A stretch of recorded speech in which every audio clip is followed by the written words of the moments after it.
Hi, it's Dwyer, gamblersadvisory.com, dwyervip.com. Forgive the background. This is life with a 20-month-old and two teenagers, right? Forgive the background. Let's talk boxing.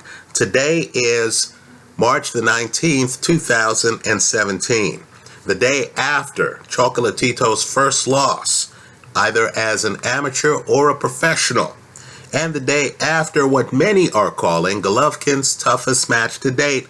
Let's talk about both fights, but remember, the opinion you should follow should be your own.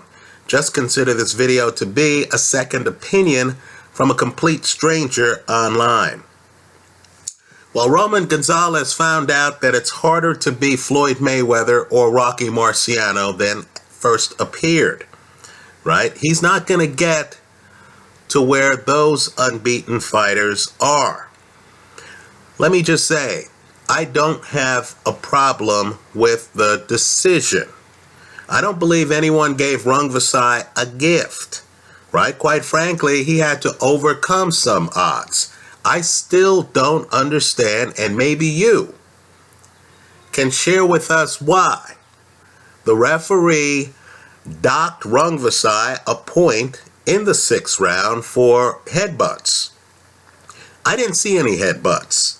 The fight I saw had a southpaw against an orthodox fighter, both of them jostling over control of the pocket, both of them leaning forward heavily on their front foot, right? Sometimes your head's going to clash, especially in that southpaw orthodox fighter matchup, right? I didn't see anyone throw their head at the other person, right? So to me, I thought the point deduction was ridiculous. Let me just say, too, for everyone's credibility here, they're lucky that that point deduction didn't play into some win given to Gonzalez, because in my opinion, that win would have been open to discussion, right, by boxing hardcore people who do things like compare the career accomplishments of Floyd Mayweather, Rocky Marciano, and Roman Gonzalez. Let's talk about why Roman Gonzalez lost. Apart from him getting decked in the first round, understand, when you have a favorite, and he's fighting an opponent who's a big underdog, and that opponent drops the favorite in the first round, that wakes up the judges. Right? The judges can't default into thinking that was a close round. Before Dwyer chokes to death, let me give that round to Roman Gonzalez. Right? Here it's different. Here, Rungvisai announces his arrival early. It's a clean knockdown in the first round. If you're a judge, you're thinking 10-8 out the gate. Then you notice Rungvisai is just stronger than Roman Gonzalez. Gonzalez at this weight is not who he was at the lighter weights, right? Rungvisai is throwing the bigger punches, folks. He's walking through many of Gonzalez's shots. Now, Gonzalez is by far, to me, the superior fighter, but he couldn't control the pacing. He's not a fighter who has a lot of clinching in his game. There's hardly any clinching in this bout. He's on his front foot. This was curious strategy to me. He's heavily on his front foot. He's invested in being on his front foot against a guy who's clearly physically stronger than him. Right? He didn't have enough power. You notice the gap in power between the two guys. He couldn't flush Rungvisai out of the pocket the first half of the fight. I thought that Gonzalez made some mistakes here, right? Not enough of a back foot game. You're in with a guy who's physically stronger. Don't you have a part of your game where you play matador? You don't always stand in front of a bull. Shouldn't Gonzalez have been having Rungvisai walk into traps? Does he have enough of that in his game? I thought the power gap, I thought his inability to control pacing, his inability to clinch, right? His inability to get on his back foot cost Gonzalez this fight. Now, I understand many of the people online here, had Gonzalez winning the fight, go ahead and make the case. I'll agree, Gonzalez closed strong, but I thought he had to deal with a deficit, right? As I was watching the fight too, it didn't look to me like Gonzalez knew how to have a slow round, right? Every round was a blood and guts round. He's getting hit with shots every round, right? Understand, there's some Mayweather fights where Mayweather hardly gets touched. Understand, with Rocky Marciano, he usually was the harder puncher in the fight. Gonzalez didn't have either Mayweather's defense or Marciano's power in this fight, right? I thought Gonzalez was heavily challenged in his prior fight by Carlos Cuadras, right? Here, I thought Rungvisai did Cuadras one better because he clearly owned the pocket early, right? This fight was within that margin of disagreement where before they announced the winner, you thought to yourself, they could give this to either guy and it would be plausible. Right here, the heavy favorite, and make no mistake, this is one of the biggest upsets in recent memory. I was thinking back, when's the last time I saw a fight that I considered this big an upset? Maybe Layman Brewster over Vladimir Klitschko. I mean, you have to go back years. All I'm saying here is the judges did not give Rungvisai anything he didn't deserve, right? This fight's within that margin of, reasonable disagreement, right? Because they deducted a point from Rungvisai, when they announced the decision, I thought, okay, well, that's justice. Right? Because let's face it, Rungvisai gets the only knockdown of the fight. That should be a 2-round gap. And then the point deduction, if you give him back that point, that's a 3-round swing. So I feel that this decision is justified. I think the underdog did enough to win the fight. On my scorecard, I thought maybe Gonzalez eked it out. Had it been for Gonzalez, it would have been razor close, just like it was razor close for Rungvisai. I don't believe that fight's a robbery. Let's talk about Golovkin-Jacobs. Let me be as blunt as possible. I lost big on this one, right? The pre-fight video is still up. Let me just say, I thought that the most likely outcome was Golovkin by KO. In other words, I'm one of those who in the 4th round, when Jacobs hits the canvas, I wasn't surprised. What surprised me was the fact that Golovkin couldn't close the show over the next 3 rounds, right? The hedge I recommended was Jacobs at 5-1 simply to win the fight. So understand the position that put me in. Now, make no mistake, I lost on both sides of the hedge. But understand, as I was watching the fight with the volume off, and that's important, right? One would have thought that in the 11th and 12th rounds, and Jacobs is heroic in the 11th and 12th rounds, one would have thought that I would have been heavily rooting for Jacobs at that point, right? Because a Jacobs victory would have saved my hedge, would have made me significant profits, would have delivered on the 5-1 part of my bet. But I didn't see the fight everyone else saw. As the fight entered the 12th round, my thought was, okay, Jacobs' only chance of winning this fight is by knockout. I didn't think Jacobs had a chance to win the fight by decision, right? I understand the scorecards that had it 115-112 for Golovkin. The boxing cognoscente, the people writing online, the fans on Twitter, the boxing hardcore in chat rooms, they all seem to feel that the fight was closer than I do. Right? And understand, I'm not here trying to defend my pre-fight pick. Because had Jacobs won the fight, I would have won. I'm actually someone who would have profited off of Jacobs' victory, who didn't feel that Jacobs had won the fight. Right? Let's talk about it. Let me say, the early part of the fight, the first 3 rounds, there's not a lot of action in the first 3 rounds. Neither guy gets their head snapped back and is in trouble trying to hold on. Right? Not a lot of action in the first 3 rounds. But I was surprised that Jacobs came out and tried to turn this into a boxing match.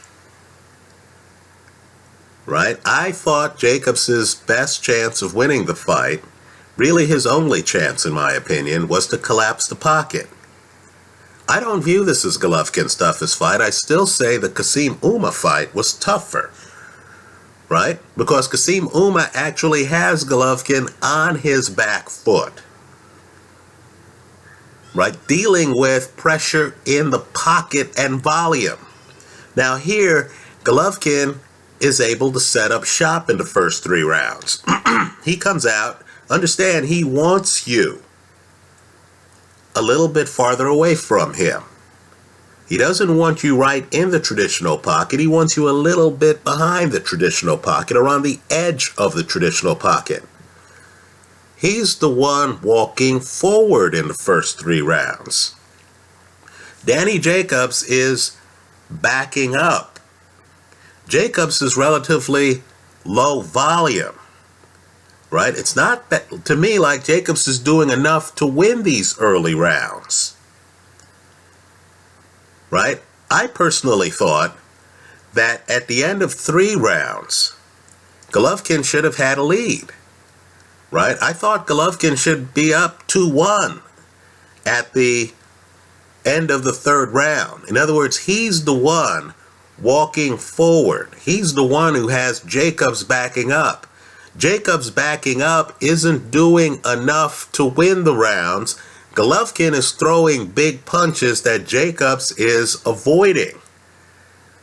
Right? But it seems to me that the tempo of the fight, the slow tempo with Golovkin on his front foot, trying to measure Jacobs and throwing bombs, I can't say that Jacobs is controlling those rounds. Now, the first 3 rounds are crucial. Because the people who believe Jacobs won this fight somehow have Jacobs ahead at the end of 3 rounds. Right? I didn't. To me, either Golovkin is ahead or the first 3 rounds are a push. You could say 1 round's 10-10, split the other 2 rounds. But I didn't think Jacobs got off to a fast start.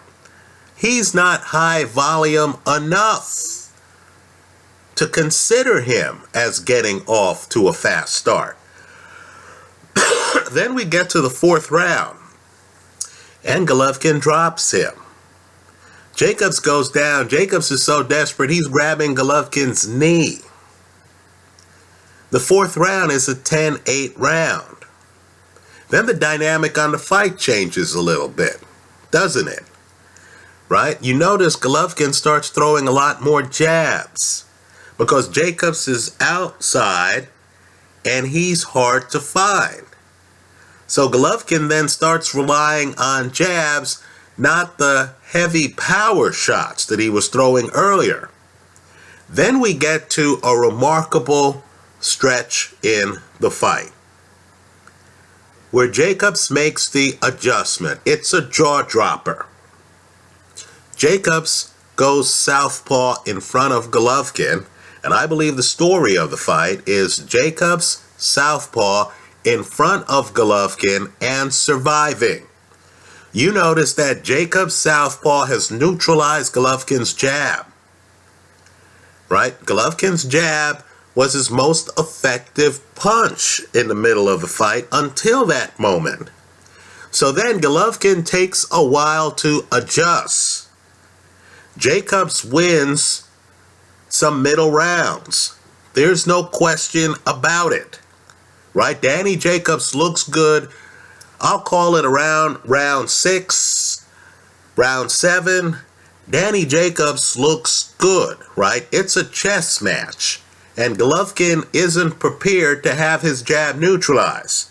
Then when Golovkin comes in and throws power shots, Jacobs is the kind of fighter who, even with his back up against the ropes, was able to roll away from the shots so he doesn't get caught flush. So the fight is interesting. But then I thought we fell back into the pattern of Golovkin on his front foot, controlling the pocket, throwing heavy punches, Jacobs flushed backward, not doing enough, not high volume enough for an observer to say, okay, Jacobs is winning this fight. Jacobs, to me, looked more like he was surviving than thriving. Right? So I gave Golovkin, a few rounds in there. And going into rounds 11 and 12, I thought Golovkin had the upper hand. Right? I thought it was a Golovkin fight. I thought Jacobs fought heroically. But I thought Golovkin was ahead on the scorecards. Right? The last 2 rounds we can debate. But I didn't see where Danny Jacobs dominated the last 2 rounds. I view the last 2 rounds as a split. Right? So, when I heard 115-112, I thought, that's about right. Golovkin by 3 rounds sounds right to me. Right? Yes, he's extended to the 12th round, but there's never a moment in the fight where I thought Golovkin looked fatigued, where I thought Golovkin looked like Roman Gonzalez did in his fight. Right? Golovkin isn't that extended. Let me point out, too, that Golovkin and Jacobs, both of them masters at pacing. Right? There are times in the fight where the guys get tangled up and Golovkin has a thing where he just keeps his hands open to let people know, look, I'm not the one grabbing here. Right? Both of these guys are slick. Danny Jacobs has a move where he has Golovkin under his underarm, but he looks like, hey, how did this happen? Right? But make no mistake, Golovkin and Jacobs fought a paced fight. But I don't understand the side of the argument. And keep in mind, this side would have been profitable for me. I don't understand the side of the argument where people are saying Jacobs did enough to win the fight. Right? I thought there were moments where Jacobs had an opportunity to hit Golovkin to the body. Right? Jacobs hits him to the body numerous times, but then doesn't collapse the pocket. He doesn't go for broke to compound the damage. So what you have is Golovkin hunting him down.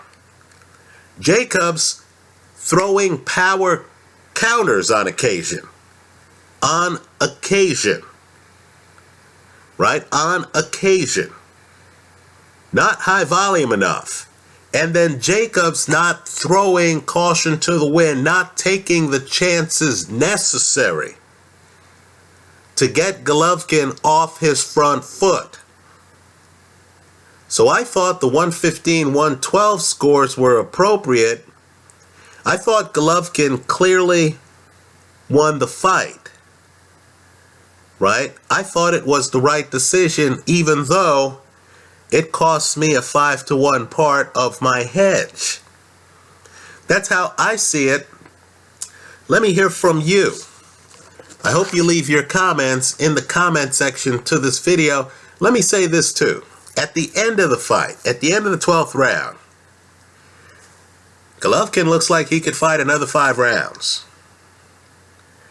Danny Jacobs is spent, folks. He's spent. He looks beaten up. You'll notice he goes over to the corner. He collapses on the rope. He gave all he could give. You got the feeling that he's the one who was fortunate to go the distance, not Golovkin. Right? That's how I saw it. Let me hear from you. I know this is not the narrative online right now. Let me hear your narrative. I hope you leave it in the comment section to this video. Thanks for stopping by.